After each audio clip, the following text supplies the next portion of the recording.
Okay, folks, can you hear me? Can you see me? I got tons and tons of comments coming in here. Okay. It says I'm live, so I'm going to go with that. Let's see. Anybody saying anything? Okay, folks, can you hear Whoops. me? Can you see me? I got tons and tons of comments coming in here. Okay. It says I'm live, so I'm going to go with that. Let's see.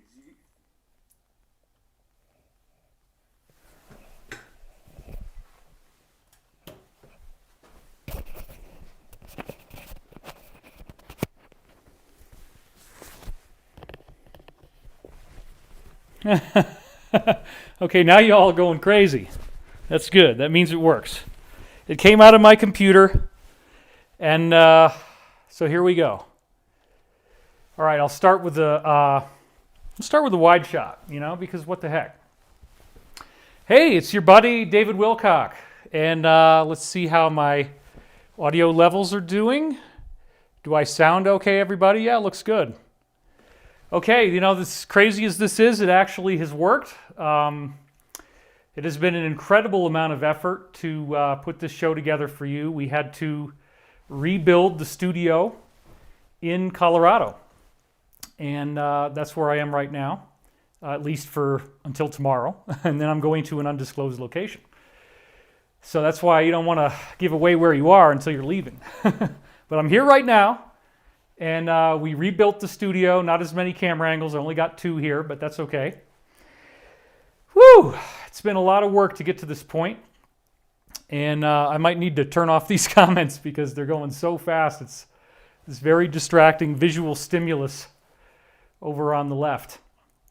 Anyway, we have a great show for you today. And there is so much to talk about. Time travel is becoming a very big deal.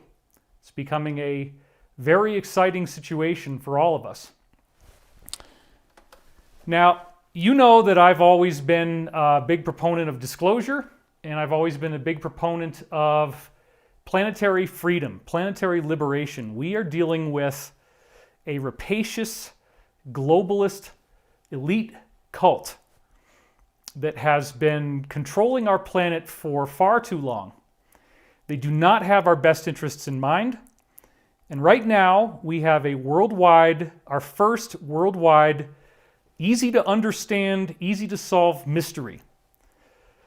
And this has been a very upsetting sequence of events. I did not expect that it was going to take this long.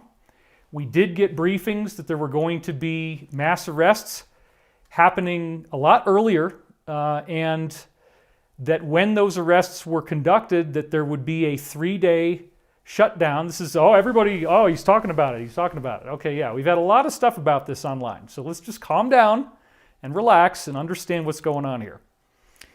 Apparently, the briefings we've gotten are that those high-level individuals were arrested at that time, temporarily, and that it turns out they had incredible blackmail on the people who had conducted the arrests at that time, and due to a number of incredible problems and reasons why it had to go down that way, they had to release them.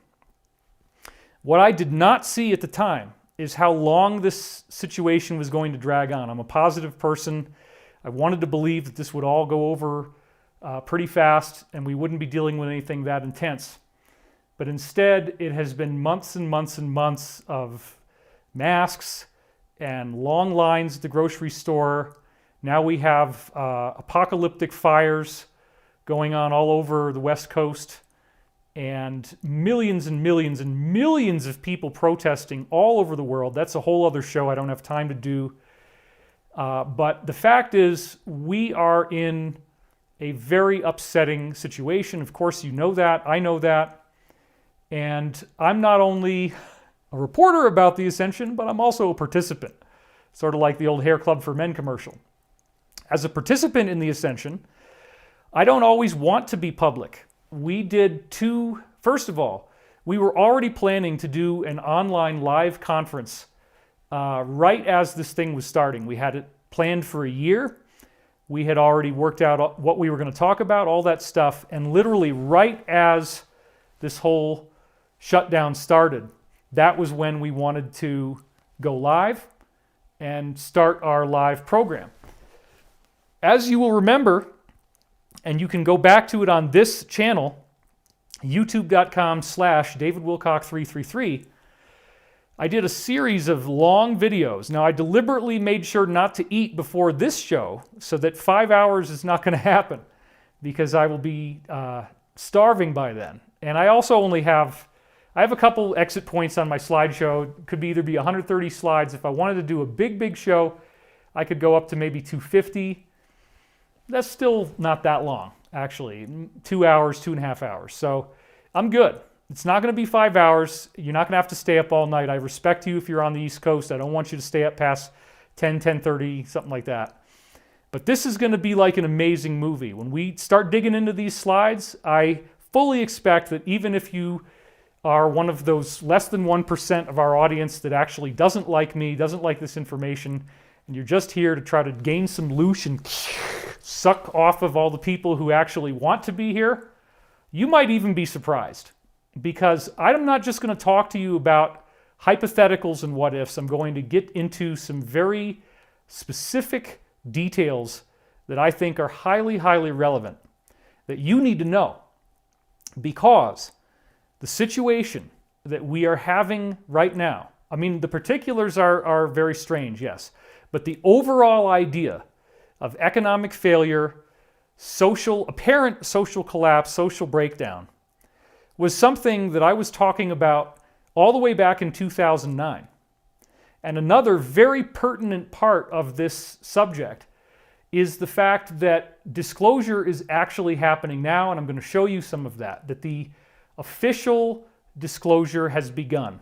And it's even gotten to the point now where they're not just showing us alleged films, which nobody really disputes the validity thereof, of the 2004 USS Nimitz incident, in which the UFO known as the Tic Tac was seen flying nearby the USS Nimitz, which is the most advanced surveillance-capable craft on Earth, at least out there in the open. They have all the best telemetry, satellite-guided imagery, all kinds of really advanced stuff that's classified. If there's ever anything that's going to be the ultimate surveillance tool, it would be the USS Nimitz. And so in 2004, actually a series of UFOs went by. My phone's ringing. Let me see if this is actually important. Okay, hold on. Yes? I'm live?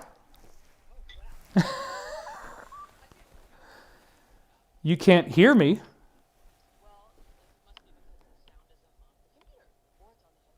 Well, wait a minute. Are you saying that nobody hears me? No. I'm saying that Kelly probably has headphones stuck in it. You guys, can you hear me? Is the audience hearing me? Okay, I think they can hear me, so I'm going to hang up now. Yeah, so I'm actually here by myself, so I don't have a crew. And but when I look at the audio, I'm seeing that it's working, so I'm not gonna dispute that. All right, let's get down to business. And I'm sorry about these delays. When you're in a live environment, anything can happen. It's totally random. Okay, so let's get back on track now. And what was I talking about? I was talking about the USS Nimitz, and I was talking about the fact that there was a New York Times article called Glowing Auras and Black Money, the Pentagon's Secret Program. So this program has been called the Advanced Aerospace Threat Identification Program, or AATIP. And apparently, this Pentagon division was made to study the UFO phenomenon with seriousness. Recently, I don't know if you've been paying attention, but they've really escalated the rhetoric. They've got a lot more stuff going on, and things are really heating up. So we've got some very intense new developments where they have officially announced multiple crash retrieval events have taken place. We have recovered crashed UFOs. See, that's why I had to go wide. You see, I love to do this with my hands. That is so unbelievable that we're finally at that point. We're finally at that point where we got the announcement, the big announcement. And yet, isn't it interesting that nobody really seems to be caring about this? Nobody really seems to be that excited about it, because I think, honestly, we've moved beyond it. Everybody, to one degree or another, is aware that UFOs are real. Okay. Yes? Your cameras are backward. My cameras are backward? What does that mean? They're just switched. The camera that you think that you're looking at is a different one. But everything's great. It's great. So whatever camera has the red on it is actually not the one that's lit, it's the other one? Apparently. That's insane. Well, Okay, well, so I'll just go with that. All right, bye. Okay, everybody, thank you for the... I saw somebody saying something about me looking in cameras, and I'm like, what are they talking about? It doesn't even make sense. But yeah, so something went wrong here with the setup, but that is very, very normal. Problems happen all the time. So now this should be right. Okay, so going to the wide shot. Sorry about that. And, you know, when you got more than one camera angle, and this is crazy. I'm doing this by myself. I don't have any crew.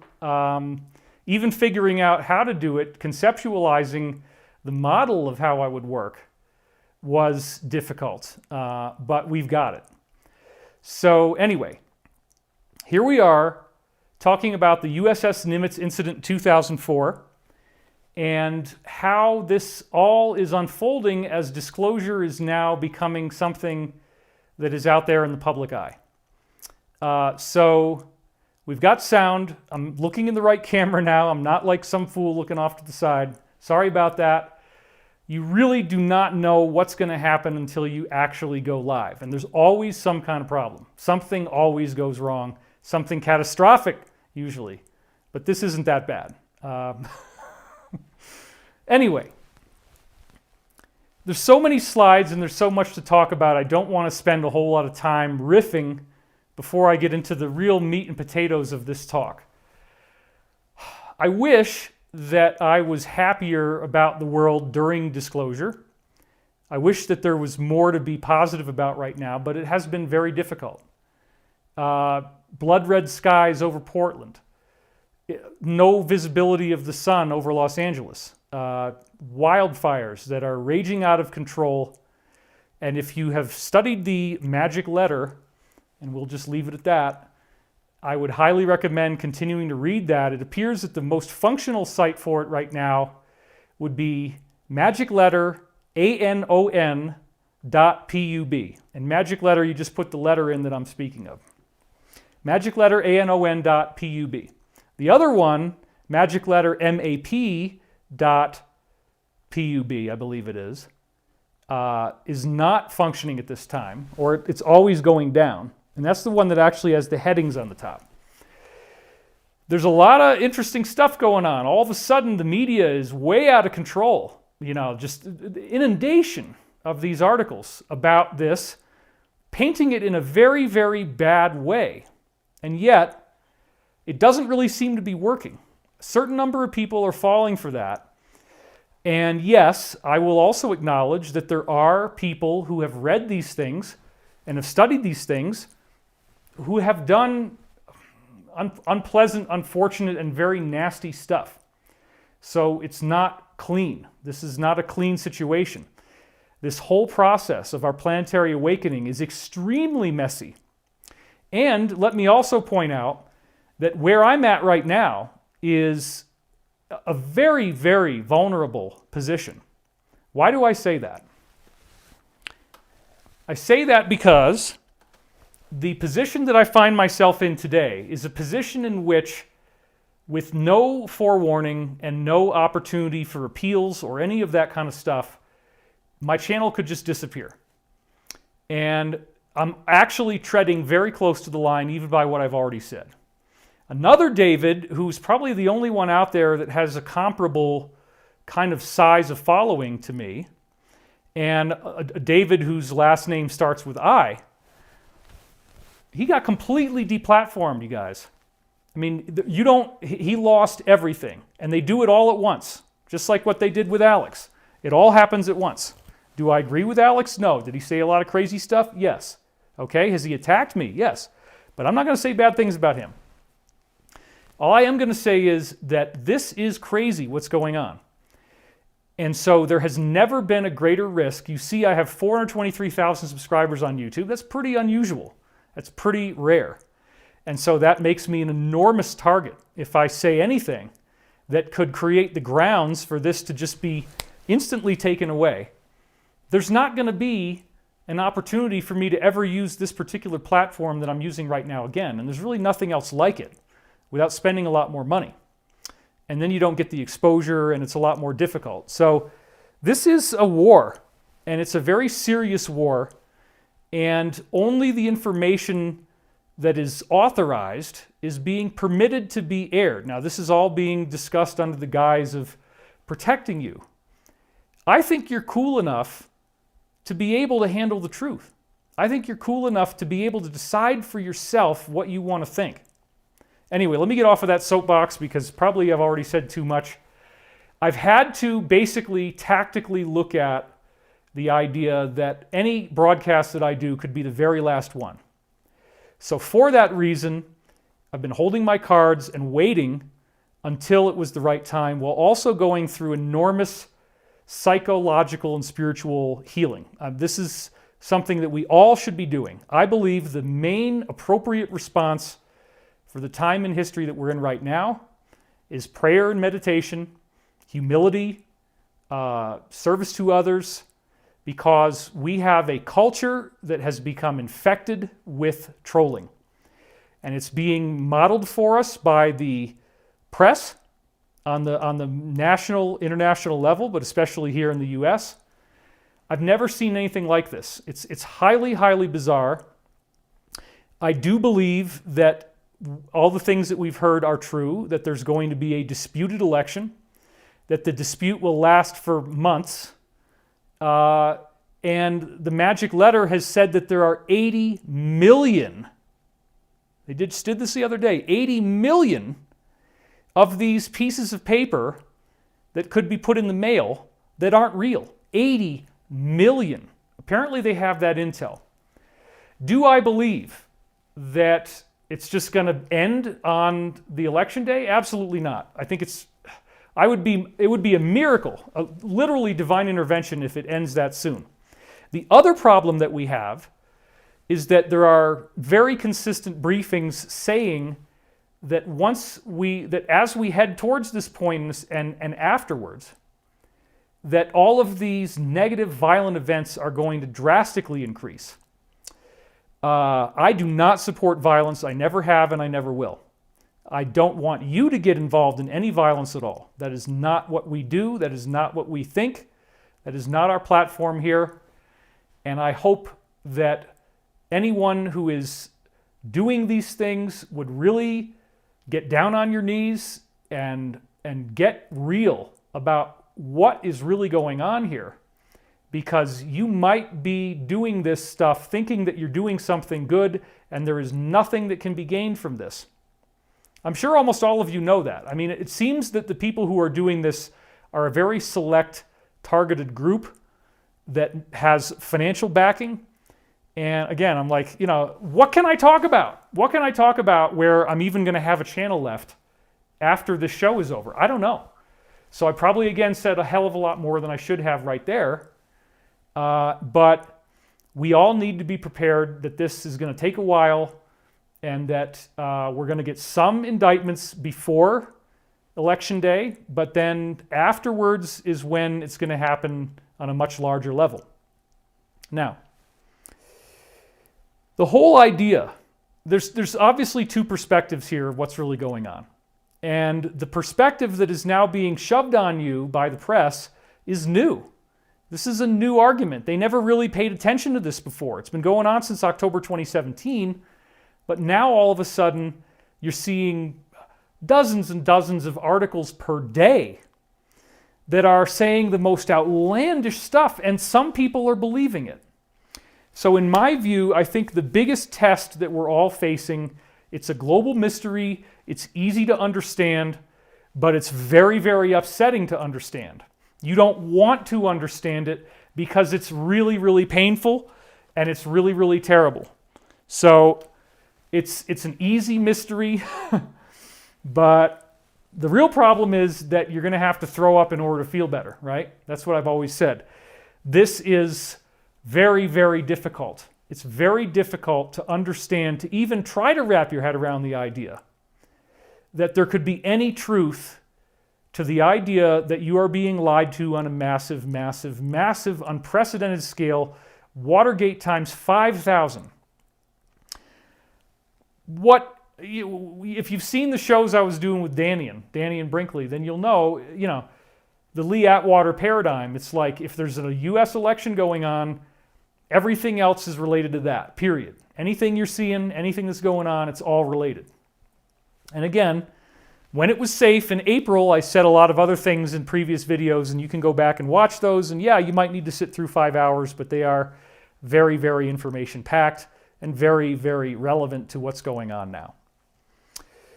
So without getting myself in any more trouble, I'll just tell you that I believe this is going to work out. And my record speaks for itself. I've been out here doing this for 25 years. 25 years that I've been online doing research. 24 years since I began actively participating. And I guess 21 years since I had my own private website.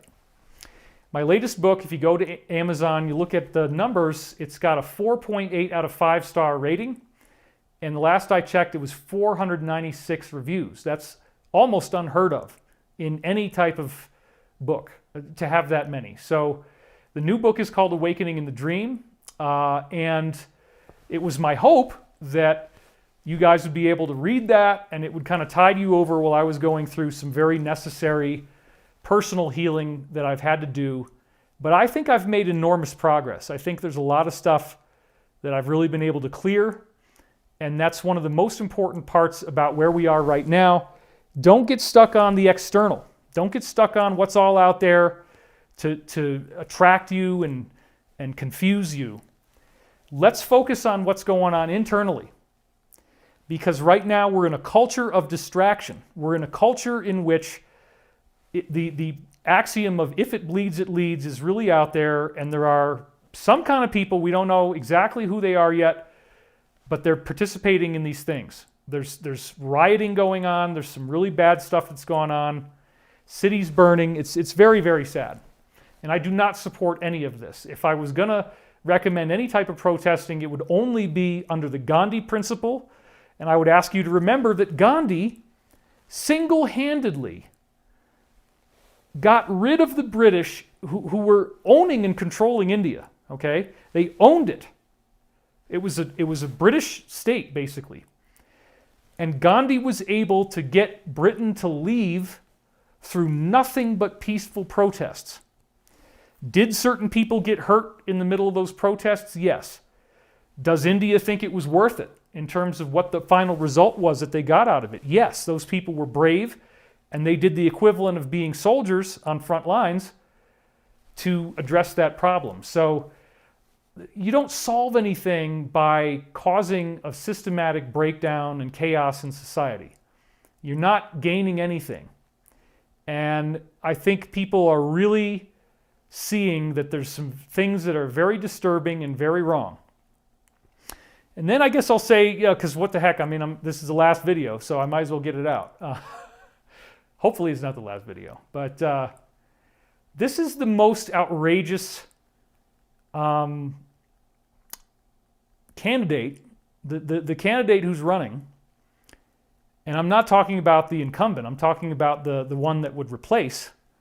I have never seen I don't think there's any historical precedent for something like this, where you have a person who is showing such obvious signs of a complete cognitive breakdown. I used to work in mental health. I've been around people with Alzheimer's disease. They called it old-timers disease sometimes. And, we had certain people where we had to barricade their door because they would just escape and then they didn't know where they were and they couldn't find their way back to the room. So they have this little kiddie door so they couldn't get out. And these symptoms are very obvious and very consistent. And how does anybody think that this is a good idea to have this guy run the country? Obviously, it's going to be not really him, and then whoever is behind him, and then you have to ask the question, well, who is that? And what is that going to look like? Do I think that the VP would ever become president? Absolutely not. They're going to bring out Joe Biden, they're going to bring out clones, they're going to bring out whatever the heck they need to do to keep the illusion that this is still going. Do I think that if this happened, that if this man became president, that we would ever get out of lockdown? No. You're going to stay home forever. And the reason why I say that is that I was briefed by one of my insiders many years ago on this plan that they had called deindustrialization. And I didn't really know how it was going to happen. I had heard about the idea that there might be a carbon tax that was placed on every country and that they would have a cap and that they would be forced to deindustrialize, to shut down their factories and to stop people from driving if their greenhouse gas emissions exceeded their cap. And then the idea would be that the cap would be so low that nobody would be able to keep up with it. Every country would have to deindustrialize. And I saw them try to do that, but it didn't really work. But now, however the heck we got here, we're in a situation in which still we have this, everybody's got to stay home. Businesses are very, very anemic. The economy is incredibly anemic. And for some people, this is coming as a big surprise. It does not come as a big surprise for me. And if you've been following my work for any length of time, it shouldn't be a big surprise for you either.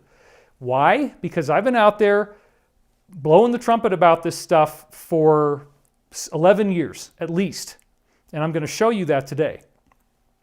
Now, the subject is time travel, and I'm going to get into why that is relevant. And it's all interrelated with these current events. So what we're going to unfold throughout the course of this next couple hours, hopefully it won't take longer than that, as long as I get to the slides, is a very fascinating narrative where all these threads are going to link together. So we're going to walk away from the things that could get my channel taken away from me, and let's do a couple slides here. Hopefully that works. It should, because it's not a camera that I have to look at. Okay. So, time travel secrets revealed and why it matters today. As I was just saying, 2020, this year, has been the biggest mass consciousness event of all time. And what do I mean by that? I mean that we are all participating in this together. And when you look at the physics that I've written about in my 4 different books, it's a consciousness science. There is an innate understanding that mind is the builder of the universe, that everything that we are and everything that is out there is the stuff of consciousness. There is no dead anything. The universe is alive and biological. And I have an incredible wealth of scientific evidence for that, but again, many people have been saying, please, David, don't repeat anything. I want all new information, all new information. Okay, that's fine. We can do that. It's not a big deal. So we got new information for you. And when we have enough people going through the same experience at the same time, the scientific research that's all over the world, some of it's coming out of Russia, says that we get these mass consciousness effects. Now, what do I mean by that? David, what is a mass consciousness effect? Well, interestingly enough, if you look at the work of Dr. Dean Radin, he had a particular, there's a lot of things that he's done that are amazing, and one of them is that he had a study where they had random number generators. And this is a computer chip that is generating seemingly random numbers. But the randomness of the numbers that are generated, this is very important, okay? The randomness of the numbers that are generated depends upon the flow of electrons in the chip being consistent. There's no hiccups or fluctuations in the electron flow. So you have to have a smooth electron flow, and then you get truly random numbers. However, when there is a mass consciousness event, for some seemingly inexplicable reason, the numbers are no longer random, and they can measure how non-random they are on a scale. They graph it. And guess what? 9/11. Maybe I shouldn't even said that. I don't know. There goes the channel again. That's number 17. Oh, did I say that? That's another thing I probably shouldn't have said. Wrong number. Let's number 16. Yeah, we got to think about all this, right? 9/11. As it was leading up to the event, the novelty of the graph, the non-randomness of these computers that were all over the world started to skyrocket. And as the planes hit the towers, it kept going higher and higher, and you can see that on the graph. Now, I didn't have slides for this because, again, sometimes I think of things to say live, and I haven't planned for it. But you can go back and look up that research, and it's in my books. What I found interesting was that the shock effect started before the actual events took place. The acceleration of the non-randomness of these computer chips began before anything actually happened. And as the different events took place, the actual catastrophic events that day, it skyrocketed, and most interestingly of all, the closer the random number generating computers were to the center of the problem in New York, the more exaggerated the graphs were. And this is indisputable. So we have a mass consciousness effect where everybody's experiencing the same thing, right? And then we have these computer chips behaving in very strange ways where they're not giving us random numbers anymore. They start doing patterns. They start chunking out the same numbers. Now, what did I say before about how that could work? I said that the randomness is a function of the continuous natural flow of electricity not being interrupted but just staying consistent.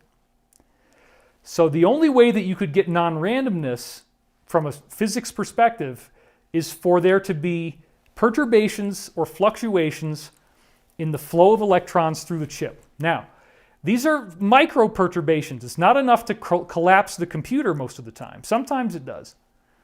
Certain individuals will have events where they get a very emotional reaction and then their computer shuts down on them. And that is one of these kinds of things. We have a lot more power in our minds than we realize. This consciousness science is incredibly vast. And there's so many different examples of it that I'm just focusing on one and drilling in on it to give you an example. What I believe is going on is that when a lot of people are upset about something or experiencing something the same way, the actual energy around us, the actual electromagnetic flow around us starts to stick to those thoughts. It starts to fluctuate and no longer be straightforward. And this actually makes sense because it's really the only logical explanation for how these computer chips could end up doing this. That we, as a human civilization, have some degree of control over the actual flow of electromagnetic energy.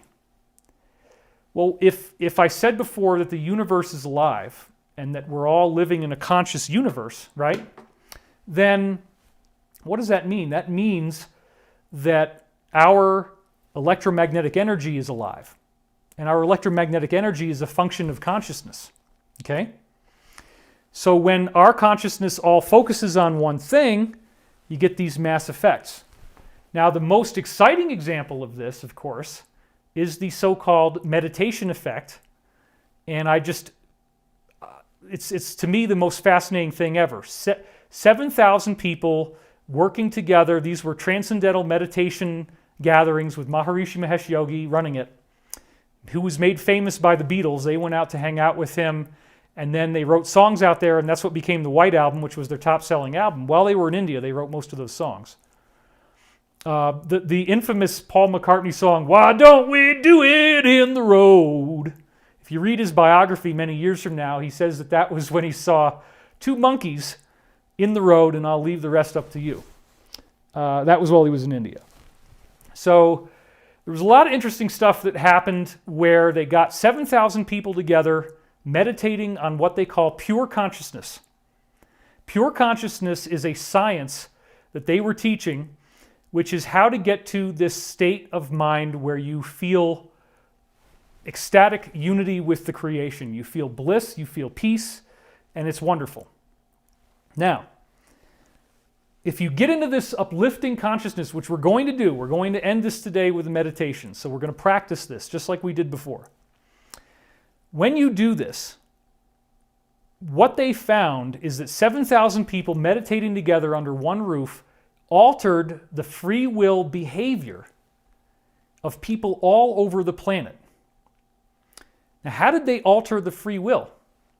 It altered in a very specific way. There was 72% fewer acts of crime, acts of violence, acts of war, acts of terrorism. There was a corresponding improvement in economic prosperity. The economy goes up, the violence goes down. And what does that show us? That shows us that we again have an effect on our environment. There are these mass consciousness effects, just like we saw with the random number generators and the event that took place in New York. Somehow, when 7,000 people under one roof, it doesn't have to be, but just 7,000 people getting together and meditating on pure consciousness and peace and embodying that, right? By the way, not everybody was good at it. A lot of people were sitting there. I've spoken to some people who were in some of these, and they, you might scratch your butt, you get a little itchy, you don't really know what's going on, you're not sure if it's working, you're bored, you're not really meditating very well.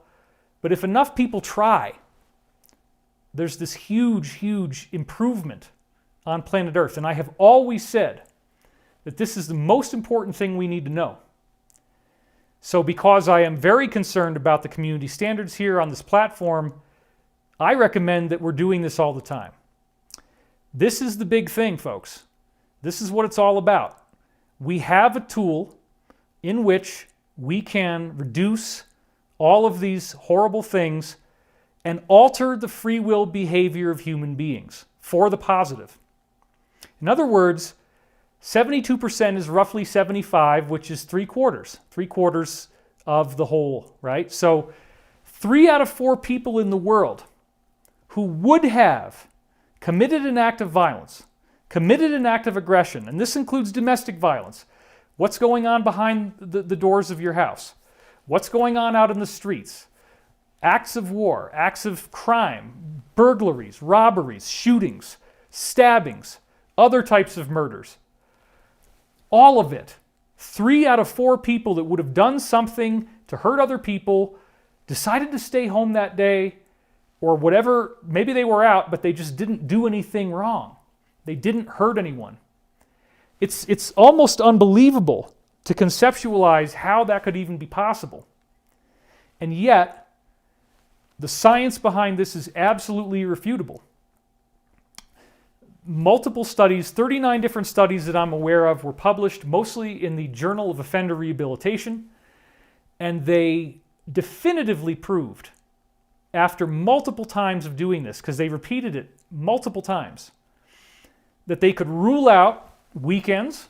It had nothing to do with whether it's during the week or the weekend. Oh, some people are going to say, yeah, it's the weekend. They ruled out weather. It has nothing to do with bad weather making people stay home or good weather making people feel happy.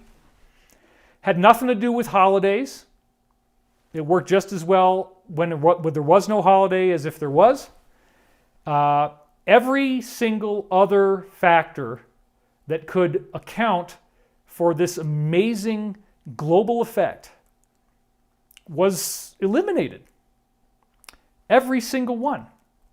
So then that gets to the point of, okay, wow, what do we do with that? Where do we take this information next? And what does it mean for us? Well, obviously, we're not going to always be doing global meditations. And this is where we have to really get clever about how we look at this. Global meditations become a target. If you announce one, then certain negative forces will actually try to create events that target that same day to try to offset the effect. This is why I don't do more of these. This is why I don't telegraph it very much if I'm going to do one of these. Because if you make a big stink about it, and if you get everybody excited, I've seen this a few different times, crazy stuff seems to happen. And it's offset by the meditation, but it's still, there's this struggle, there's this war that starts to happen. And you might think I'm crazy, but again, if you're familiar with my work, this is going to be very comfortable, and you're going to understand what I'm talking about. So we have this tool, but again, it does not require somebody like me or any of a number of others to be able to go out there and do it. By the way, it also has been done by Lynn McTaggart, who wrote the book The Field. It's also been done by Greg Braden. Art Bell was doing these, which he called The Great Experiment. And he got freaked out about how powerful it was. So it really does appear to be a legitimate thing that has been multiply studied and replicated. But yet we have no tools in our mainstream paradigms to explain how this could be possible. What I really want to emphasize more than anything is that you don't need to be in the middle of an orchestrated mass meditation to get this thing to work. I don't want you to be stuck into a religious paradigm where you would, quote unquote, go to church on Sunday or mass meditation, and then you just go back to doing your life the way you normally would. There's never been a more difficult time in Earth's history to have a positive attitude, right? It's never been more difficult to think positively, to be happy, to be optimistic about the future, to feel safe in your home. Elizabeth and I, a month and a half ago, were sitting watching television, and we heard gunshots right outside the house. They were about 20 feet away because I saw the muzzle flashes. I saw flashes of light, bright white light, correlated with the sound, okay, on my curtains. And we're just sitting there going, whoa, okay, I don't know what to do here, but I think we should just sit still and just stay very calm and peaceful. And we heard additional gunshots, and it was like the person was driving off. Nobody called the police. We never heard sirens. We never saw flashing red and blue lights. Nothing happened. And whoever it was probably just drunk and shooting up into the sky. But that's very unsettling to have that happen around your own house where you actually see the muzzle flashes on the curtain. Now, I've told this story before, but this is incredibly significant. One of these mass meditation groups took place in Lebanon. And Lebanon was in the middle of a very, very violent and destructive war as the gathering was taking place. So, while these people are there meditating together, knowing the history, knowing that a group of people will reduce crime, fatalities, terrorism by up to 72%, they heard something like what was happening to me, but much, much, much worse. Machine guns, bombs going off, literally right outside the building that they were all meditating in. And they all had to make a decision at that point. Do we stay here and do we practice what we preach? Do we apply the science that we believe is true, that we've proven is true? Or do we run like hell and panic and run out the door and hope that we don't get shot on the way out? They decided to stay in place, to keep meditating, to stay calm. And so everybody, even as the sounds are going on outside and everything like that is happening, they actually just meditated. Within 20 minutes, all of the noise stopped, all of the violence went away, and it became completely quiet in the building and outside. And people had tears streaming down their faces. People were hugging each other when it was over. It was unbelievable, because if there's ever a way to find out whether this really works, it's in that kind of a situation. So when I heard the gunshots outside my house, it's like, okay, I'm going to stay calm. I'm not going to freak out. I'm not going to act crazy because I might have an effect on this person. Some of the other things that we could talk about include studies from the Institute of Heart Math, in which they actually studied the brainwave activity, the heart rate, the respiratory rate, and galvanic skin response, which is the electrical activity on the surface of your skin, in people who lived next door to each other but had never even met. So they wire them up to these machines and they study their breathing, their heart rate, their brainwave activity, and their electrical skin activity. What did they find? It's very, very fascinating. They found that we all synchronize with each other. And again, this is happening all the time. That's what the science reveals. Your heart rate is synchronizing with others. Your breathing rate is synchronizing with others. Your brainwave, the overall brainwave activity and the type of brainwave activity, obviously not specific details, but the overall character and quality of the brainwave activity was the same. And then the most interesting thing to me is that they found out very consistently that there's a big difference between someone who is in a state of stress and someone who is in a state of peace, happiness, love, and meditation. When you're in a state of peace, happiness, love, and meditation, you get very smooth brain waves, okay? They're very smooth, and they don't have a lot of jaggedy pieces to them, and that indicates that your mind is quiet, you don't have a whole lot of thoughts going on. Whereas, if you're in an agitated state, if you're nervous, if you're upset, if you're stressed out, you might have a lot of really choppy activity in your brain waves, and it just does all this stuff. Over and over and over and over, these Institute of Heart Math studies showed that whoever has the greatest coherence wins. In other words, if you start meditating, the person next door to you actually calms down. They synchronize with you. You become the winning card. I'm not going to say the name of the card because then that could get my channel taken down too. Special cards have special names. This is so ridiculous. This is so ridiculous, the whole thing. But anyway, that's another... We'll hang out later. I'll tell you more about it privately, but not here. Okay? We're friends. We could talk. You know what I'm saying. If you followed my work for any length of time, you know exactly what's going on. I don't need to tell you. There's lots and lots and lots of ways to find it because it's a really easy to solve mystery, okay? And the ship is leaking and it's sinking fast and there's nothing they can do about it. And it's wonderful. Ultimately, if this all works out the way I think it will, it is incredibly wonderful. But let's get back to coherence. The person with the greatest coherence wins. And so this shows that even on an individual level of one person, that if you actually start meditating, if you actually pray, if you actually have a sense of peace and tranquility in your heart, scientifically speaking, you alter the free will of others right next door. Remember when I talked about that random number generator series of experiments? Well, did you know that one of the other ways that they could make the computer go into very, very non-random number generating, where they start giving patterns and the same numbers keep coming out, or the pattern of numbers comes out? Meditation. If you meditate in the room with the computer starts doing really weird stuff. Why? Because you're changing the way that electricity flows. You're changing the way that electricity flows around you in the atmosphere, you're changing the way it flows in the computer, and you're changing the way it flows in the people next door who don't know that you're meditating.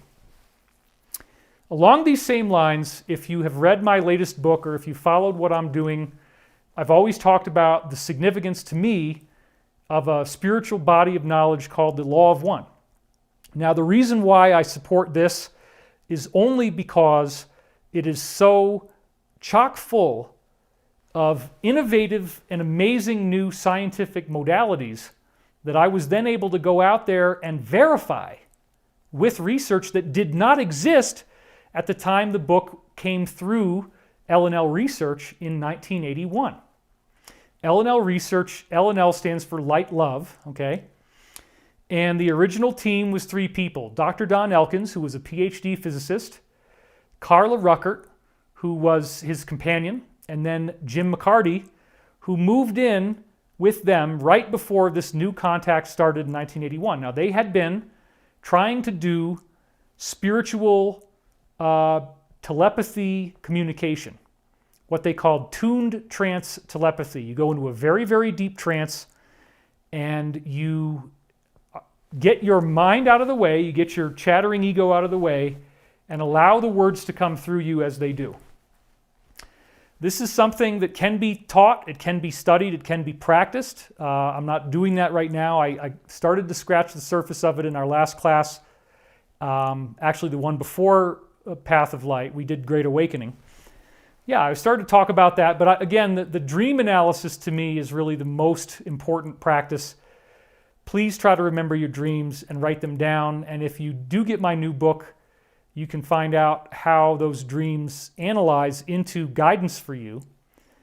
And if you really are, if money is that bad that you can't even spend $20 on a book, you can actually get the audio version for free by signing up for a 1-month trial of Amazon Audible. And then the book costs $0 and you own it forever.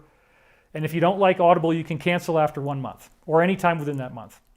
So you literally can score my book for nothing. So nobody really has any reason to complain about that. And it's not very expensive anyway. So the dreams are very valuable, but if you really want to go into the high octane thing, you got to get into this tuned trance telepathy where you're attempting to bring words through from higher level beings. So as this was being done with the Law of One contact, they had a total of about 120 sessions. I think it was 126, something like that. It started in 1981 and it ended in 1983.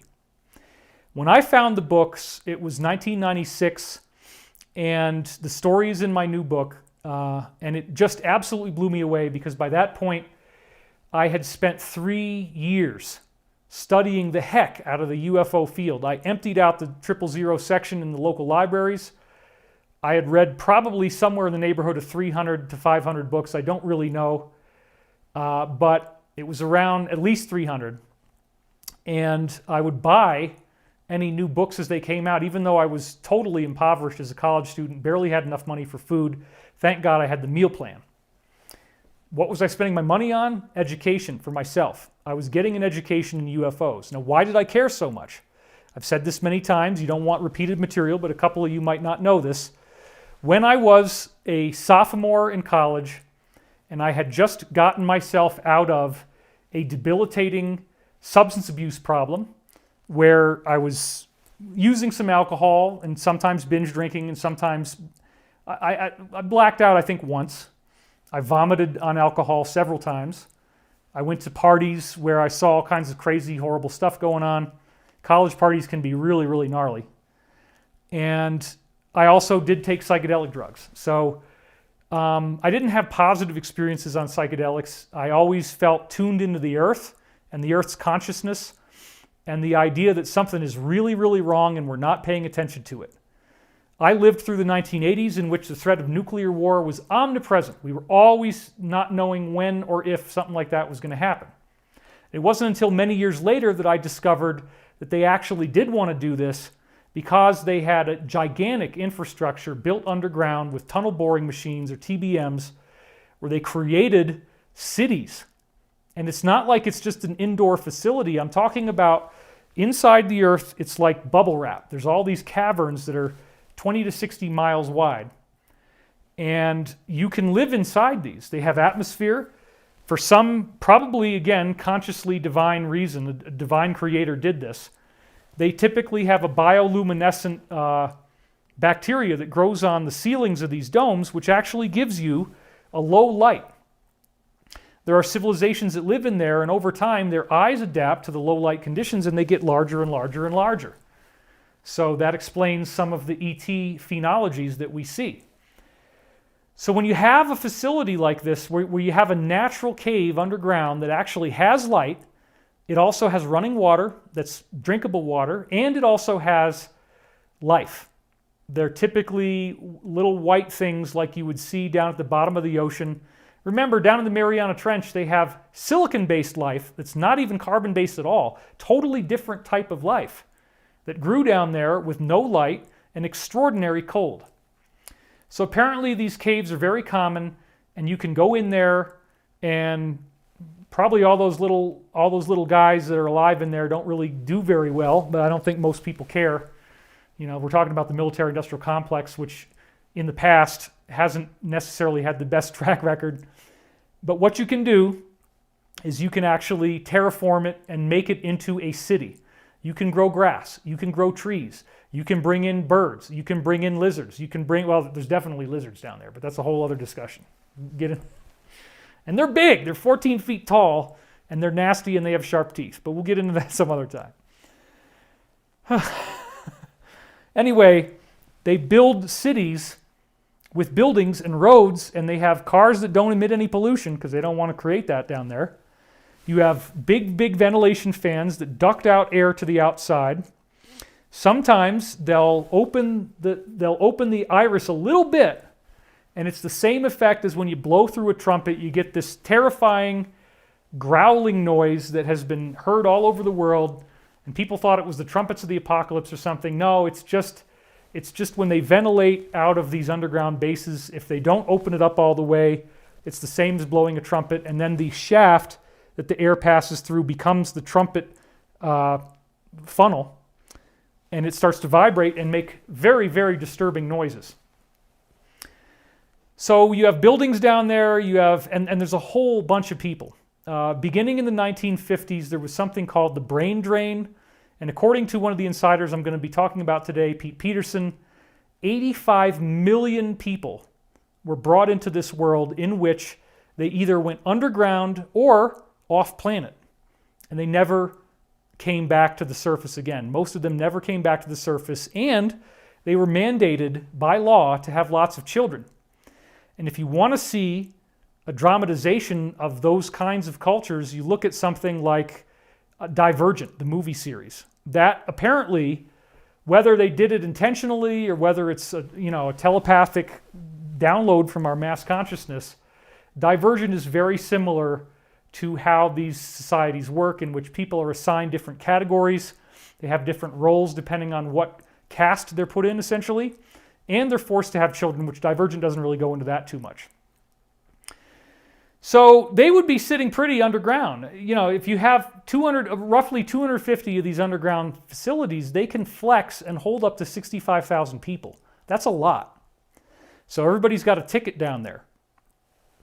And the elite, of course, had their tickets to go down there, so they weren't worried about the seemingly impossible paradox of a nuclear war. They would have been okay. But if you study the work of astronauts like Dr. Edgar Mitchell, if you look at the Michael Hastings 2011 National Press Club event, which again is excellent, and also his movie is excellent, a lot of people came forward at that time to reveal that they had seen UFOs over nuclear missile installations, power them down, and render them inert, and then the ship would go away and they'd come back online again. Just recently, this has been formally acknowledged to be true. Luis Elizondo, who is now the face of the AATIP, the Advanced Aerospace Threat Identification Program, there's the hint.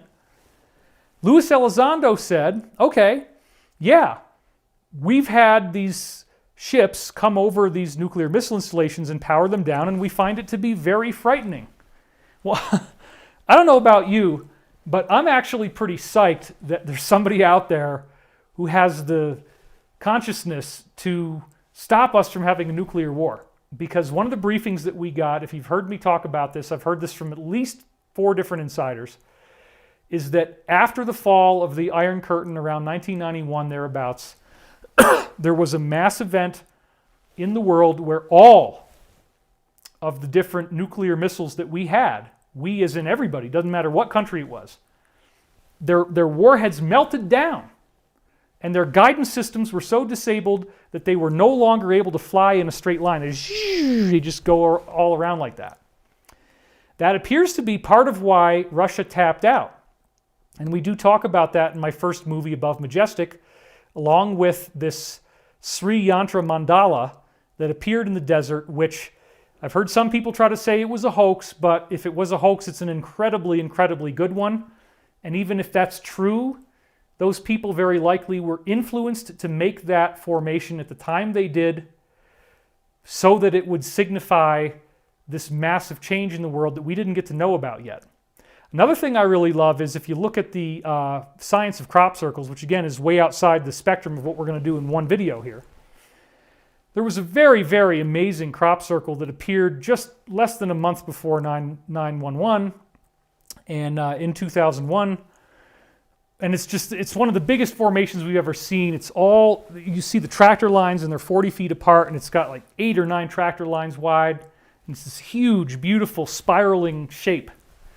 And that, I think, was again showing that we're going to be okay in the long run, even though we go through a very upsetting moment in time. So where is all this heading for us right now? When you have benevolent ETs that melt down all your warheads, which I don't think they're going to tell us that anytime soon on the NYT. That's not going to be the first one you hear. That's very, very, very classified. Maybe they'll do it. Maybe they'll release it just because I put it out there. I don't know. If they really want to scare the pants off of everybody. But these people do not want us to do this because we're not just going to hurt our own planet and our own species and our own civilization. There are lots of different extraterrestrial human groups apparently living inside these various cavities in the earth. So there are cities down there that some of these beings have that are much more advanced than the stuff that we've built, we as in the military-industrial complex, made by humans on Earth. There's all different types of civilizations here, and there's, in some cases, very large populations. And again, this might sound crazy, but when you really start tapping into the UFO phenomenon, you realize they're not coming from a long ways away to get here, everybody. They're not all, oh, I wonder if they're grays from Zeta Reticuli. Okay, well, that's maybe one place that some of these beings came from. But again, try to wrap your head around this. Ufology has become mainstream. They're talking to you about it in the New York Times. You have official government sources saying multiple disks have crashed. We retrieved them. That's all they're going to say right now. And what they don't understand is your popularity on the internet is only as good as the strength of your ideas. And so if you're trying to peddle a very limited idea that you think about it for a few minutes and then you go on with your life, there's already all these other ideas out there that are very fascinating, that are very complex, that go into all this depth, and that's the study of ufology. So, like, why are they trying to just crash our party and act like this is new? That's why it doesn't track. People aren't really paying attention. It hasn't created any big kerfuffle of any kind, okay? But the fact that it's been acknowledged is irrefutable. I'm going to show you this in just a minute. So, like, what's the big deal? Okay, do you need the government to tell you that it's true? Do you need the nanny state, if you want to use that term, to hold your hand? It's okay. It's okay. You can believe now. We're not going to make fun of you anymore. We're not going to ostracize you. You're not going to lose your job. You're not going to lose your friends. You're not going to be called stupid. Now it's okay. Well, they're not really doing a very good job of this because there's been a disinformation psychological operation going on to humiliate and dehumanize anybody who is an experiencer ever since it started with the Kenneth Arnold sightings in 1947, followed shortly thereafter by the Roswell crash.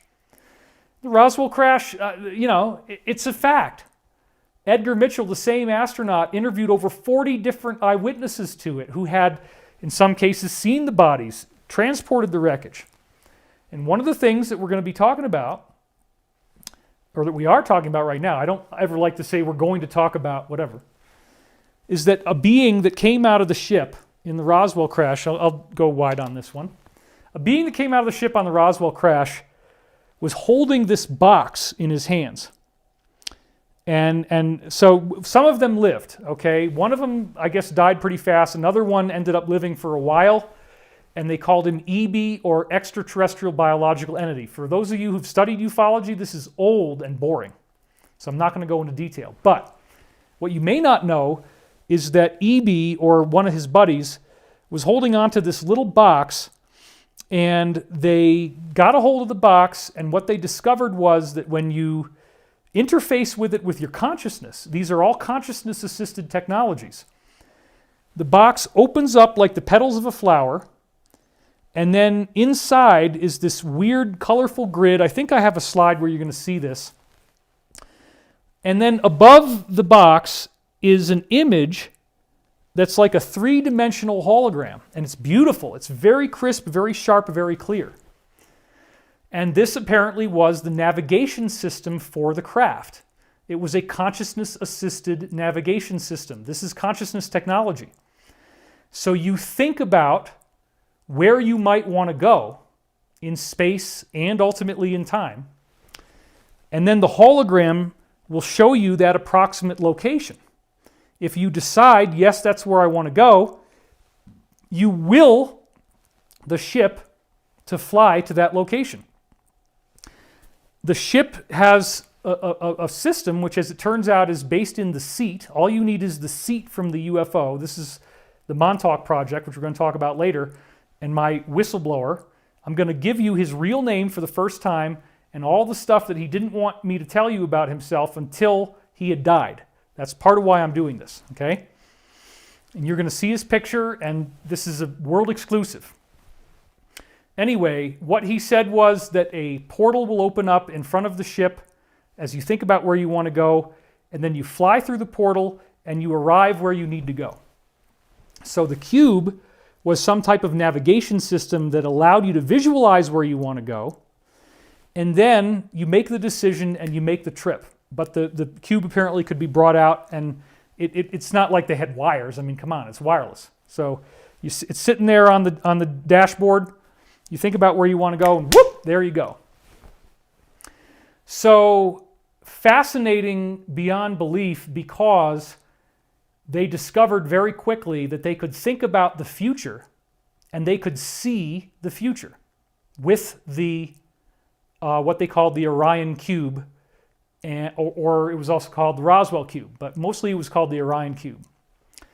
So when you thought about the future, you would see a potential future, but it was a particular part of reality that may or may not actually happen depending upon the choices that we make now. In other words, nobody really can fully predict the future. You can only look at probable windows of time and look at what is the strongest timeline that magnetizes the most amount of probability that that's going to happen. Now, many of the insiders who I've spoken to throughout my career, several of whom did not talk to anyone else in the entire UFO community, frankly, because they didn't trust them. They only trusted me because I didn't betray anyone. I heard multiple insiders talk to me about layered time. And this is how they try to conceptualize this, that there's these different layers of time that are stacked on top of each other, and they're all existing in simultaneity. They're all there in some parallel universe, some parallel reality. And the choices that we make moment by moment determine which timeline we magnetize. And that's really, really trippy and really, really cool. So they were able to use this Orion Cube to look into the future and to see probable windows of time. And there are other systems like Project Looking Glass that actually do the same thing, in which Project Looking Glass, and I'm sure I have slides for this, it's modeled off of the pineal gland. I've said this many times, so again, I won't repeat myself. You can go back and watch previous videos on this channel. I did cover it in one of the big 5-hour ones that I did here a few months back in April, I believe, where the pineal gland is just a hollow area in the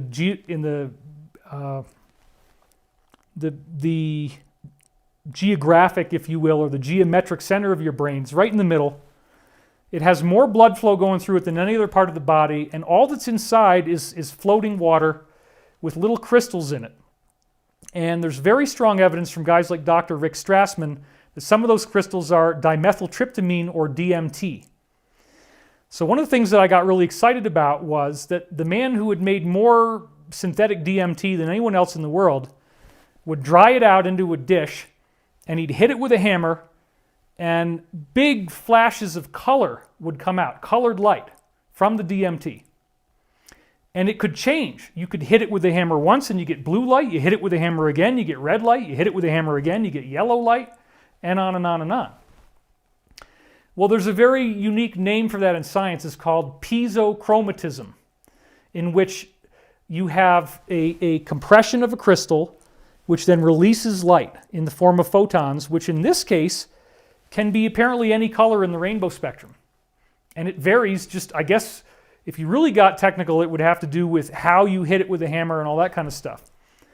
Anyway, what does this mean? This means that apparently the pineal gland is using this somehow. It's using the piezochromatic properties of DMT, which your body naturally has. So what can happen for you is that you can be meditating, and the big secret is, and I talked about this in my first book, Source Field Investigations, or in Britain it's called Hidden Science of Lost Civilizations. The interior of the pineal gland, the whole interior of it, is coated with these little cells called pinealocytes that are identical, basically identical to the rods and cones in the retina of your eye. What in the world are rods and cones doing inside your pineal gland? And best of all, there's a brain circuit that they found that goes straight from that pineal gland to the visual cortex in the brain, exactly the same as the one that comes out of your eyes. So it is a third eye.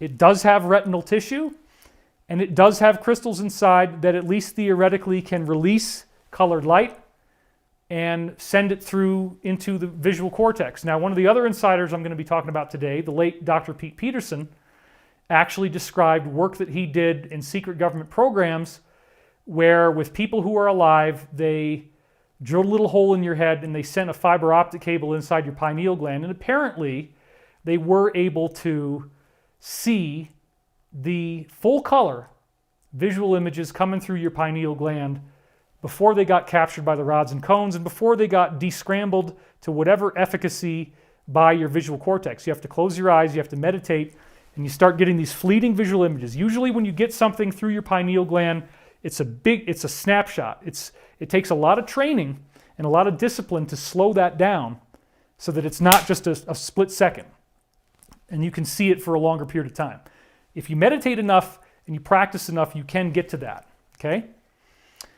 But the really cool benefit of Project Looking Glass is that you can see what's inside somebody else's pineal gland because there is some sort of quantum correlation that takes place between the activity in your pineal gland and the activity in the machine. And of course, again, this is an extraterrestrial, highly advanced technology. As Arthur C. Clarke once said, any sufficiently advanced technology is indistinguishable from magic. So if you had time travelers going back into the past and they had a little screen that they were using, somebody might call that a magic mirror because they don't know what the heck an iPhone is. They don't know how you showed them that video, whatever. So, and time travel does appear to be happening. And we've gotten some really, really compelling new briefings on this, which is why that's what I titled this talk. So let's go tight again here.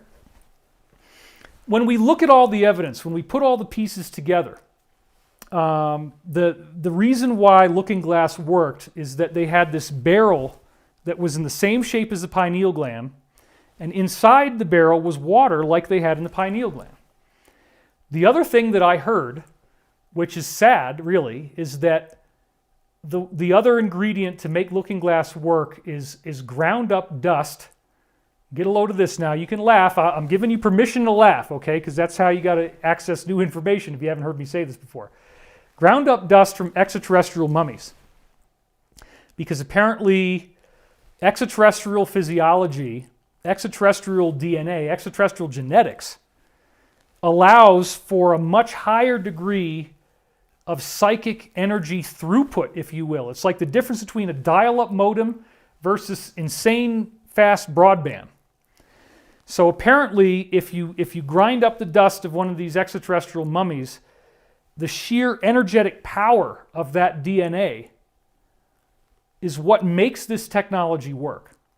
So They duplicate the conditions in the pineal gland, because the other thing I didn't say is the way the pineal gland works, and this is what Dr. Pete Peterson was studying, is that you get these electromagnetic effects. It's like this whirling, all this stuff. Like if my head's a pineal gland right now, let's say, there's all these electromagnetic fields going around different directions, and they get faster and faster. And you can actually feel that when you're meditating. It's like a vibrational rush. And you just feel this, whoa, it's like your skin starts tingling. Sometimes you feel a pressure in your head. That's when your pineal gland is firing up. It's like like you got that snowblower or the lawnmower. You finally pull on, it gets going. As that stuff spins around, what is it doing? It's creating a Faraday cage. It's creating electromagnetic shielding so that there's no electromagnetic energy, no radio frequencies, no TV, no cell frequencies, nothing getting inside your pineal gland. At that point, when it's electromagnetically shielded, the DMT apparently kicks in, and it allows you to start accessing these realms of consciousness, and it goes outside of linear time. So the way that they duplicated this, whoever invented this, apparently it was from an ancient civilization dating back at least 12,000 years ago. That was their conclusion. The dreaded A word, Atlantis, right? This technology would somehow create a quantum coupling, a quantum correlation with whoever is standing in front of the machine. So nobody could get too close. Only the guy that's going to run the thing. You got to be a good meditator. So then when you try to think about what areas in the future you want to look at, it's all visible on this display, because the machine has these rings that spin around the barrel. There's 3 rings. They spin around the barrel. They create that electromagnetic shielding, and then it's all encased inside a bubble that's filled with argon gas. And argon, there's some very interesting things related to argon when you get into the work of Dr. Kenneth Shoulders and his amazing charge cluster technology, which is it's one of the main contenders of what we're going to use to build hover cars, because you can create anti-gravity with these little things. It turns out that if you send electrical current, sorry I'm jumping around a little bit, but hang in with me.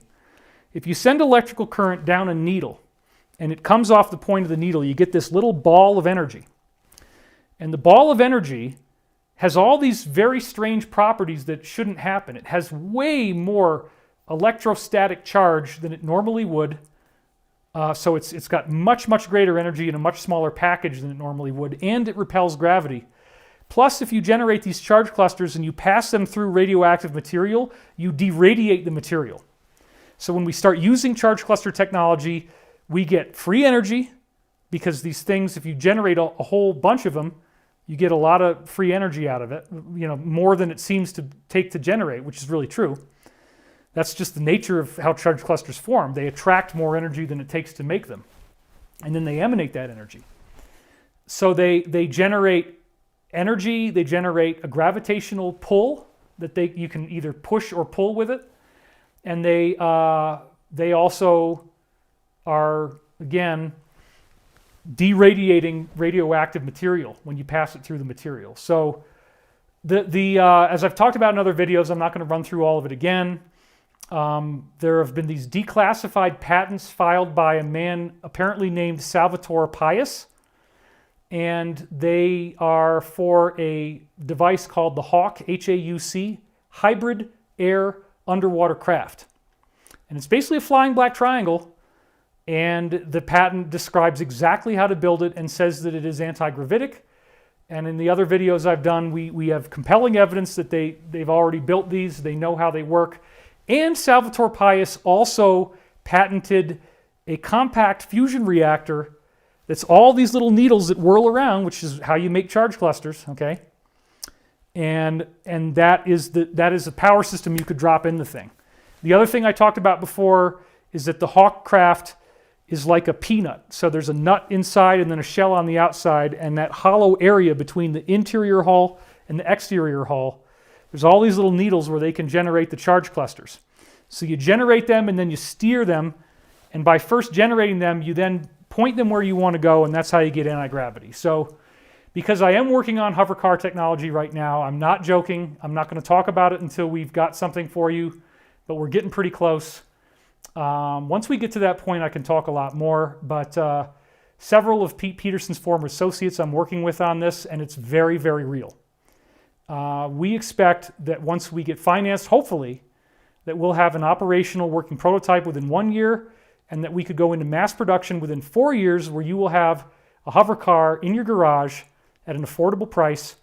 One of the designs that we have, I have schematics of it, the wings fold up like this so you can get it into the garage, because you do actually need some wings for like these ionic type of propulsion systems.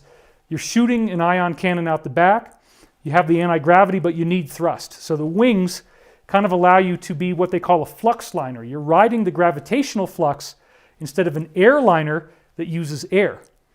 And because it's hybrid air underwater craft, you can also fly underwater with these at a much, much greater rate of speed than would normally be possible with that kind of a system. So I'm very, very excited about the technology that we're going to have. And again, it's been handed to us. The military is handed to us. And as I've said before, Salvatore Pais translates as savior of our nation. Salvatore, savior. Pais, I'm not sure how to pronounce it. I'm sorry, I'm probably mangling it. Pais means nation or country. So why would the military save our country by releasing these patents? Well, I think it's pretty obvious. We've talked about Space Force. I've done a lot of other videos suggesting that this forbidden technology is going to be part of what we're going to get. And the company that I'm working with is one of about 5 that I've been briefed on that are all working on this. And we're all in kind of like a little race with each other of who's going to do it first. Now, one of those companies that may or may not be in the 5, of course, is the Advanced Aerospace Threat Identification Program. The former lead guitarist and lead singer of Blink-182, Tom DeLonge, kind of face planted when he went on Joe Rogan, and he was all twitchy and funny when he was talking. And I don't really mean any harm to this guy. It's just like, you know, if everybody comes to you and they hand all this stuff to you on a silver platter, it's probably not true. All my insiders were hard-earned over many, many years. I reached out to him through a mutual associate. He never contacted me, and I did offer him this company before I got involved in the company I'm talking about that I'm now a part of. I tried to give it to Tom DeLonge. I gave him the contact info. I told him what it was, and he had the option to get involved, and he never called them. So before I took a crack at this myself, I said, well, if Tom DeLonge is out there saying that they want to get anti-gravity going, I don't really care how it gets done. Let's just get it done. I mean, I do care to a degree, but like ultimately, you know, as Pete Peterson used to say, don't count your chickens until you're wiping grease off of your lips. You're not really going to get anything out of this. You're not really going to get anything out of having this technology and then nobody develops it. So if Tom DeLonge was developing it, yeah, here it is. I gave it to him. He didn't take it, okay?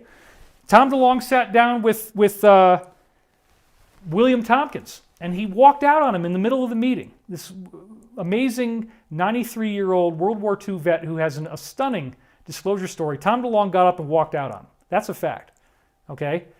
And Tom DeLonge, for whatever reason, has many, many different images of Masonic symbols on all of his gear, his guitars, his amps, his straps, his clothes, you know. So that's not necessarily bad, but like when you start to think about the fact that you have to contain an oath of secrecy here, and it just really disturbed people when Tom went on Joe Rogan and he wouldn't talk about this and he wouldn't talk about that, and he's very cagey, and he's all twitchy and stuff. Ever since that happened, they never brought him out as a public figure except in very scripted, pre-taped segments. He never did anything live again, and they switched to Luis Elizondo. Luis Elizondo is now the face of this.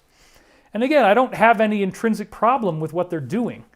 But if this is not the full story, or if they're going to try to spin it to say that all extraterrestrials are evil and threats, Advanced Aerospace Threat Identification Program, then yeah, we have a problem.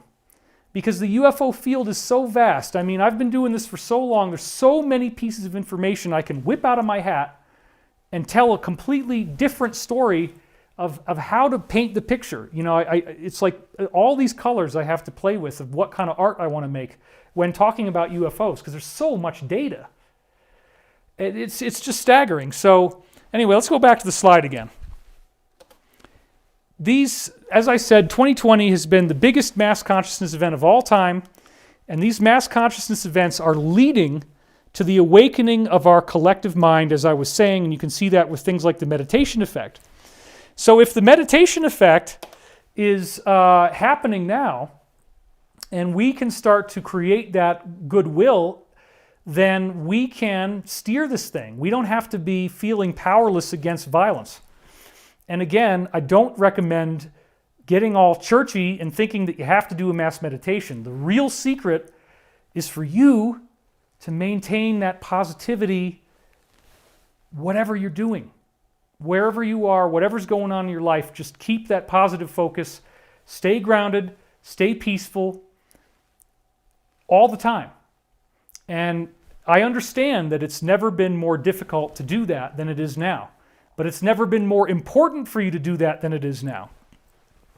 So again, let's go back to the slide. As I was saying before, and shameless plug of my book title, we are now awakening in the dream that we were once so convinced was reality.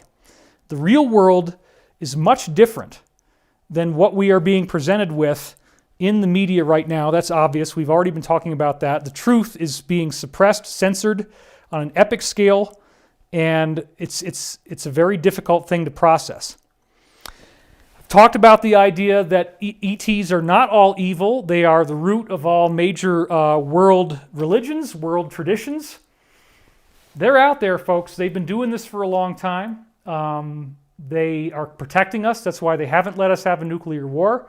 It seems very disingenuous for me, for Luis Elizondo to try to say that this is a dangerous thing, that this is a bad thing. And I understand if you're in the military, you got to see everything as a threat. It's your job, right? If somebody's powering down this installation, we got to look at this as a very credible threat. And they also recently, another article that they came out with was saying, oh my God, in one incident, somebody was trying to go after a UFO and his radar got scrambled. That's an act of hostility. Did the craft engage? Meaning, did they power up weapons and did they fire? No. There was no engagement. And again, it seems very disingenuous, very kind of ridiculous and silly to try to make people afraid, as if we don't have enough to be afraid of already. Now they want us to be afraid of evil aliens, and that everything is evil. Everything extraterrestrial oriented is bad, and oh my God, we're scared now, and you should be scared too, everybody, because if you don't already have enough stuff to be scared about, you need to be scared about this too. Let me really zoom in on the I'm not buying it. Why? Because why are you guys cherry picking a tiny little subset of the data of UFOs, which is so huge? You cherry pick a little bit and you look for the most negative stuff you can find, and then you amplify it. And your hair's on fire like Beaker. Oh my God. Come on, man. And that's the Muppet Show. It's it dates my age, but Beaker, yeah. They used to call me Beaker because at one point I shaved the sides of my head in college and only had hair on the top, which was an accident. I was trying to cut my own hair. I did that here in Colorado recently. I think it looks pretty good. But at the time, I was grabbing chunks of hair on the back of my head and cutting it with the scissors like this. And I had these bald patches. And this woman who was across the way from me, Dina, said, sorry, the only way we're going to save your hair is to shave off the sides and the back. And it ended up being the same haircut that she had. So for a while, I had this funky haircut, and I got a lot of heckling and a lot of hate. So all you haters out there, I got 45 years of tolerating this stuff. No big deal. Anyway, I don't know how the hell I got off on that. But the reality is, again, benevolent ETs actually do exist. This is a basic fact. It's a basic scientific fact that we're going to learn about at some point, probably pretty soon, because the Partial Disclosure Initiative will be thrown off by the DoD. They're not going to let this happen. We are going to get disclosure that's a lot bigger than we think we're going to get. And it's coming fast. And again, you're going to get toys that you can play with. So these benevolent ETs live outside of time. And this is another very, very intriguing fact that we get into when we start to study this stuff, that all anti-gravity, must be time travel. And I talk about the science of this in my first book. As soon as you shield off an area from its normal electrogravitational flux, because electricity and gravity are paired. This is another crazy thing. There's a lot of Russian science about this. There's a guy named Terletsky, and he has this science of quadrigays. I'm not sure how to pronounce it, but it's Quadriges. The Terletsky quadrigays basically say, quadrigays, I mean, it sounds like a joke, right? It's like, was it in a bathhouse? Is it a sauna? How many? There's 4 of them? Rub-a-dub-dub, 4 minutes. I'm not even going to go there, okay? Jesus. Why do I do that to myself? I take that back. When we go back, we'll edit that part out. No, we can't do that. It's live. The Quadrigays. Yes. That's the name of our next band, okay? When you and I start a band, we're going to call it the Quadrigays. But nothing gay is going to happen. It's only a title. Anyway, wow, I got to stop. So much you can do with that kind of stuff. And I love comedy. So what did Terletsky basically discover? And this gets into heavy-duty Russian physics, but just hang in there. What he found out was that there's these natural things all throughout the world. And like, for example, the charge cluster is just a very tiny one. And remember I said the charge cluster is where you're shooting electrical current down a very sharp needle. It pops off the end of the tip, and it rolls into a ball, and now it's got all this energy, and it's anti-gravitic, and it also will deradiate radioactive material. But there's larger forms of this that are called ball lightning. It also shows up in the form of a tornado. A tornado would be a very large vortex like this. There's orbs and even poltergeists. Apparently, many poltergeist phenomena are these same kind of orbs. So what is happening is that gravity is flowing into this area of space, and inside the area, inside the sphere, gravity is turning into electromagnetic energy, and electromagnetic energy is turning into gravity. So the gravitational well that's forming this thing creates electromagnetism, and what is light? Light is electromagnetic energy. So it glows. A lot of these balls end up glowing. The charge clusters glow. So basically what you have here is that if you can create a charge cluster, if you can create one of these orbs, and some people have had amazing photographs where these crazy things show up on the picture that weren't there originally. Some of that is dust on the lens, and some of it is definitely not. I've seen some really, really amazing orb photos that are definitely not dust. Some people have showed me. So anyway, we can create these little guys with our minds. And so if you can create enough of them with your mind, you could levitate yourself, or you could levitate any other object. Nina Kalagina, the infamous Russian telekinetic psychic, would hold her hands together if you've seen the film, and she can make a little salt shaker move, and they got little matches on the ground. She's moving it along, and she's definitely not touching it. And the other thing that, there was another one named Alla Vinogradova who also could do this. And they actually found that when you measured the electromagnetic energy around the object that she was moving, it had perturbations and fluctuations that were the same as her brain waves and her heart rate and her respiratory rate. Just like I was saying about how somebody next door to you is going to be able to entrain with your energy so that if you're thinking positive thoughts, they will as well, right? When these women were actually moving things with their mind, the energy around the object matched all their vital signs. Again, because this energy is alive. And so they're creating gravitational thrust, they're creating movement with their consciousness. One of the things Pete Peterson was involved in was dealing with what they called warm formers. And warm formers were people who they would find, various defense contractors would find people, they would do these spoon bending parties, and they'd get people to hold the spoon. And, it's kind of silly, but he'd say you have to make love to the spoon with your mind. You want to feel a lust for that metal bending. And you just say, bend, bend, bend, bend. And you just, but it's more of this you have to use the orgasmic energy, apparently. There's something about the orgasmic energy. And people would see the spoon, the bowl just goes, and just falls down. Nobody's touching it. Tines of a fork that just go down one by one like this, like they're melting. So they would find people that could do this, and they'd bring them in, and then they'd have them do bars, and the bars would get thicker, up to an inch thick of steel, and people would bend the bars, And then they get you into this thing where they'd have several of the warm formers, and they'd all put their hands on like a piece of titanium, which is very notoriously difficult to mold things out of. Although we've solved that now with titanium diboride, which is a sprayable titanium foam that we're going to be using to make your hover car. But that's another story, okay? But anyway, back then they didn't have titanium diboride, they didn't have the foam. So what they would do is they would have everybody meditate on this thing and use their telekinesis. And then all of a sudden, when you're least expecting it, boom! This thing comes down, it's a die, and it pops this piece out that would be very, very difficult to make through normal milling and normal technology.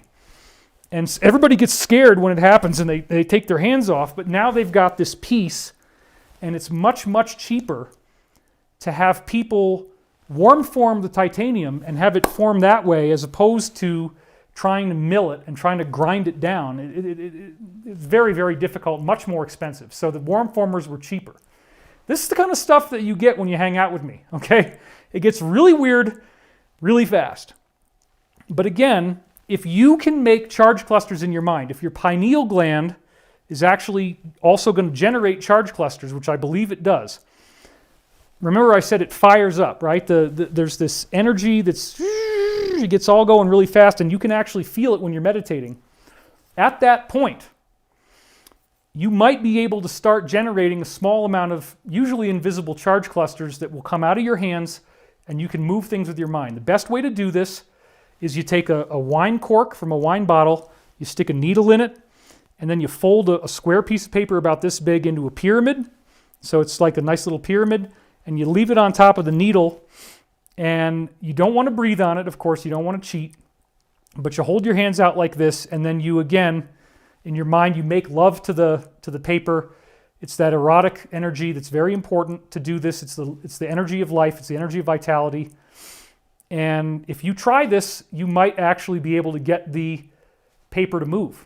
It's cheap, and I did it back in the day, and I had some very stunning things happen. And then I got cocky, and I put it under a glass, took a mayonnaise jar that was empty, and I stuck it over the thing, and I was still able to get it to work sometimes. One time I remember I was doing it, I meditated for a really long time, and all of a sudden the paper went boop, and it just did like a 9-degree turn very suddenly, and then it immediately stopped. Now here's the funny thing too, if you're doing the paper pyramid experiments, okay, and a certain percentage of you will be able to do this easily because 1 out of 1,000 people is a telekinetic by nature, and if you try, it's not going to be that difficult. So there's probably more than 1,000 people watching, so some of you will be able to do this right away if you just try. The paper makes it very easy. There's other ways to do it too, like you can take a little piece of foil and put it on the surface of water, like a little foil thing like this. You can make that move. Another one I've heard about is a piece of silk that hangs down vertically in a square, and you hold your hand out like this and you try to get the silk to make a bump so that it pushes out to the side when normally it wouldn't be able to. And you can hold that and get that to stay that way. Because of the energies that we're going through, I've talked a lot about this, more and more of us will be able to do these cool things.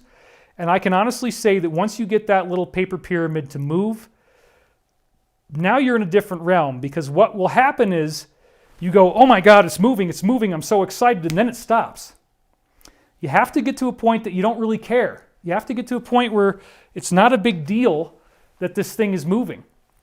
And you just kind of let it happen, let it move. And you'll eventually be able to train yourself so that you can keep it moving, and you're not going to get your ego in the way.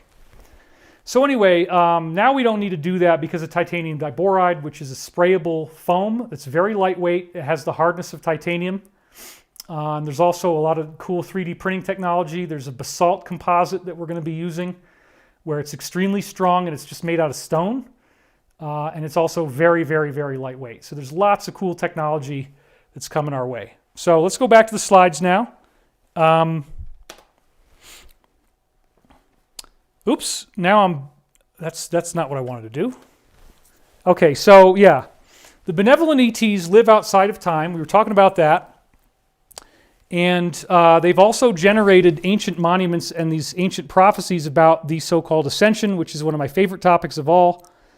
And we're not going to do all that again because then somebody's going to be cranky pants and say, oh my God, David, you repeated some information. Sorry. Anyway, that's not really anything strange anymore. The Ancient Aliens show has now gone fully mainstream. It turns out that it's the most popular show on television in India and many of the countries in South America. And again, this is their metrics. It's not my information. That's just what we know. But as a result, people now realize, getting back to the slide once again, megalithic monuments cannot be duplicated. You can't make this out of conventional technology. The people in Japan tried to build the Great Pyramid at 1/5 of its size, using the best cranes, the best laser-controlled telemetry. It didn't work. It didn't work. The pyramid fell apart. Nothing that they could do could even begin to duplicate that thing. And maybe some point I'll whip out the pyramid data in a later video, because that stuff is really, really amazing too. Getting back to the slides again, another big part of all this is that millions of people have had abduction-type experiences. I talk about that greatly in my new book. There's a lot of new mysteries. Maybe I'll discuss those later on. I'm not going to do that right now. But I also, as I was turning around looking at my stuff, I noticed, once again, when I was a kid, if you've never seen me describe this before, I had a strange dream where I was taken to this place that I called Planet Z. And I described that once I got there that I met with this intelligent being. A lot of times, apparently, abductions are, screen memories look like dreams, but it actually was some kind of contact. And under hypnosis, you get more information. Well, notice that this has a curiously shaped head. This was before I'd ever seen a picture of a gray or had any idea what they would look like. I was very young when I did this.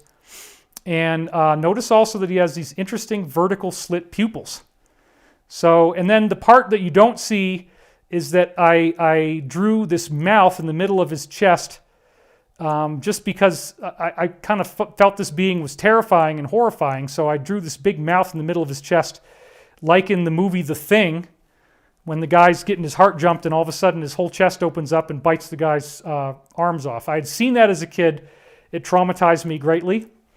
And so maybe for some reason that's why my intelligent being seems to have one finger in particular that he has raised in my illustration. I don't know if I consciously thought about that or not, but our little friend, Mr. Turtle here, he's kind of got the same idea. This is probably how a lot of nature is feeling about human beings on Earth right now. I had to throw that in there just to have some fun. But again, getting to the point of what we were talking about, the mainstream media is now fully acknowledging that UFOs exist. This is the New York Intelligencer, and you can see the date there is July 24th, 2020. So it's very recent, and it says, the headline is, the Pentagon has reportedly found off-world vehicles not made on this Earth. Well, holy smokes. I mean, this is really, really amazing because it's official. It's out there in the news. It's not a superstition anymore. It's not up to debate. They have said this, and they've said that they have multiple crashes that they retrieved. So when are you guys going to tell us about the Orion Cube? When are you guys going to tell us about the fact that both the good guys and the bad guys in our planetary secret game have been able to see the future, and so it's this constant game of cat and mouse of who gets to win the temporal war. Who can outthink the other one in the 3D chess game of time? Because each side can see what the other one is going to do. So that's part of what has made this whole thing that the Alliance is doing, that I've talked about in so many other videos, very difficult. This is not... It's a very difficult thing. There's apparently over 100,000 sealed indictments that are all going to be unsealed. Most of that will probably be after November or sometime maybe in the middle of November. We're going to get some of them before, I think. It's sure looking like it. And that's exciting too. But anyway, the Pentagon has officially said, yep, we found off-world vehicles not of this Earth, and we held on to them, and we got them. Whoa. Okay, so what now, you guys? Are you just going to expect us to be happy with that for a month and a half, 2 months, 3 months? When are you going to say anything else? Okay, so you have them. Let's see one. And they talk about in here that they have materials from the thing, and that the materials have been determined to be of non-earthly origin. They have unusual properties and all this stuff. So you'd think that this is a very sober, reassuring type of article, but then let's look at the picture that they paired up with it, okay? Check this out. So here's this woman wearing these sunglasses. I believe. And there's this creepy gray there in the background. And let's read a little bit from this, because this is pretty fascinating. Oops, I was going to take the quote, and that's right, I ran out of time. The other thing I ran out of time for was to talk about this, which is, if we go back here, there's George Norrie. Okay, somebody dressed up as George Norrie. It's absolutely hilarious. And so even when they're telling you the truth, they still have to embed it in a bullshit sandwich. I guess I shouldn't have said that either. I'm sorry, everybody. So this is the moment I've waited I do have it. Okay, this is the moment I've waited my entire life for, or so I thought. But everything else is so depressing, it's like, really? Okay, so there she is up close, and here's George. Okay, so there's the analog, and then here is the real thing. See the magic of technology, how I can do that? And then what's up with the hand? I think that I think this person had an alien hand with 3 fingers, if you look at the hand carefully. So George Norrie has a dark and disturbing secret in this character that this person created. All right, so now we're really going to get into the good stuff here. I don't want to take too much more of your time, because 7 to 8, 8 to 9, it's already 9:13 on the East Coast, and I don't want to keep you up all night. So my first high-level insider, who I actually got personal access to, was Daniel. And Daniel, actually, I began talking about him and his work in roughly 2004 or 5. But there's a lot of things that you don't know. And so I'm going to kind of unveil some of this for you, because very tragically and unfortunately, Daniel died this year. And he died around, I guess it was February 4th or somewhere right around that time, early February. I did get a chance to interview him here in this room, but it was by telephone. I had to hold up my cell phone to the microphone. I was looking at the levels to make sure that they were good. And he basically spilled the whole story, and he was amazingly verbally articulate. He was on a lot of medication because he was dying from cancer, so his voice slurs a little. But even so, he's amazingly articulate, spoke very, very quickly. Now, I'm going to tell you more about him, because as it turns out, this is who he really is, okay? Oops. That's me. I'm not Daniel, okay?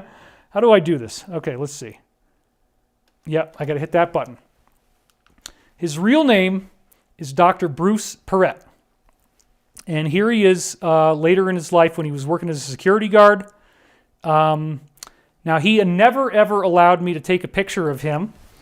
And so I don't have any pictures of him. And in all of the internet, there's only 2 other pictures of him in existence, and they're both really bad if you want to see his eyes, okay? But it's all we got. So this is the first picture of Bruce, and this comes off of a particular website dedicated to something, this physics he was working on, called the reciprocal system. And here's another picture of Bruce where you can kind of see him smiling more. So this insider claimed that he was working on the Phoenix 3 project from 1981 to 1983. Now, what is that? The Phoenix 3 project is what most people call Montauk. So Montauk is allegedly a program in which a seat out of a UFO from one of these crash retrievals that, by the way, now they've officially acknowledged they have them, folks, okay? So this stuff is starting to sound less crazy, because they've already told you that there's a UFO that they got. There's multiple UFOs they got, probably different makes and models from different people, different places, right? Different technology. Wouldn't you expect that if it has anti-gravity, that there's all kinds of cool technology in there that we don't know about right now? And if it is true that by shielding gravity that you shield time and you have a time machine, by definition, an anti-gravity machine is a time machine. Apparently, when you shield off your gravity, this is the big, big secret that everybody knows in the inside world. When you shield off your gravity, you also shield off the flow of time. And now, time doesn't move for you in that local area. Now, Einstein would have disagreed with that. Einstein would say that time is locally invariant. That's the technical physics term for it. But local invariance is wrong. Now, Einstein also kind of got around it by invoking something called frame dragging, where like the space-time fabric, as he calls it, is traveling along with you as you move through space. And so as you move through space, you're also moving through time. This is why Einstein would say that as you go towards light speed, that you're also slowing down time, so that if you went back to where you came from after taking a light speed journey, it's the future, like way in the future, and everybody you knew and loved is gone. So there was a whole, there's been a whole dialogue about that, but it's as if you could only go forward in time. That's not really actually true. If you shield gravity, you can either go forward or backward in time just by traveling in a direction. And it has to do with if you travel ahead of where the Earth was when you left, you go into the future. And if you travel behind where the Earth was when you left, you go into the past. See, the Earth is revolving in a certain direction. If you travel ahead of that revolution and then you come back down, you arrive in the future. If you travel behind that revolution and you come back down, you arrive in the past. Another thing they apparently found as they got into this anti-gravity and they studied these machines is that there are these eddy currents in the flow of gravity that represent essentially different dimensions. In other words, dimensionalities are enfolded in the gravitational field. Higher dimensions, other dimensions, are inside gravity. And some of these dimensions actually have time flowing backwards. So you can change the vibratory rate of the anti-gravity that you're producing, and you can get into these different zones where you can go into different parts of time. Okay? I'm going to have a lot more to talk about this, but what Daniel revealed was that the first two books written by Preston Nichols and Peter Moon, called the Montauk Project, are 100% true. And the reason is that he actually worked for Preston Nichols at this Brookhaven National Labs in Long Island. Now the official Brookhaven location on the map is west of Montauk Point, but of course they have an underground tunnel system, and apparently the way they paid for this program was with German gold after World War II that they smuggled in with submarines that they still had, and that provided the collateral to do this thing. He said that it was run by Brookhaven National Labs. They're going to deny it. Okay, that's fine. But that's what he said. Brookhaven ran the program. Okay? Now, what did they do? They got a hold of a seat from one of these crash retrievals, which the Pentagon and the New York Intelligencer and Luis Elizondo and all the partial disclosure folks are now saying, yep, we got crash disks. It's true. It's real. Okay. We already talked about the Roswell cube or the Orion cube. You hold it in your hands, you think about something, and you see the hologram shows you where it is.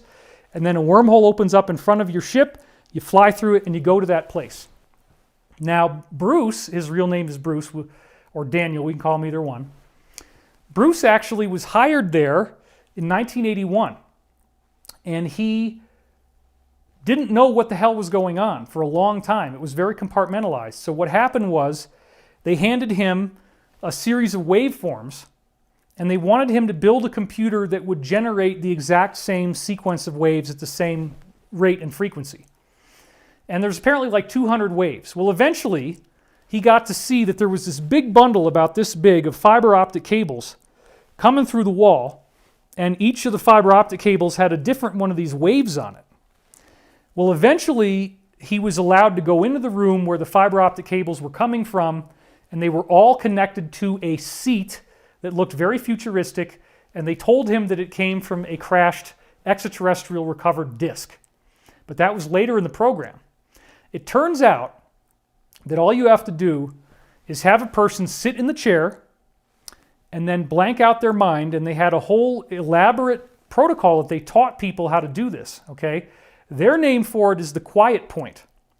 You find the quiet point within yourself. You blank out your mind, you find the quiet point, and then they have these 22 different, 21 or 20, I think it's 22 different main baseline frequencies the chair is giving off through these fiber optic cables, and they have this series of oscilloscopes, something like an oscilloscope where you see the wave that the person's mind is generating. Once they get really internally quiet, the waves stop moving. The best guy was Duncan Cameron, and they almost always had to use Duncan. Nobody else was good enough to do it the way he did. And of course, Bruce interacted with Duncan at great length, as he did with Al Bielek, who he said told a lot of lies and false things, which is very sad. Preston Nichols was there. Anyway, you would, once the person's mind hit quiet point, you'd have these 22 sine waves, and you'd turn these dials and you'd zero out the chair. All the sine waves now have to be flat, okay? At that point, this is where the magic happens.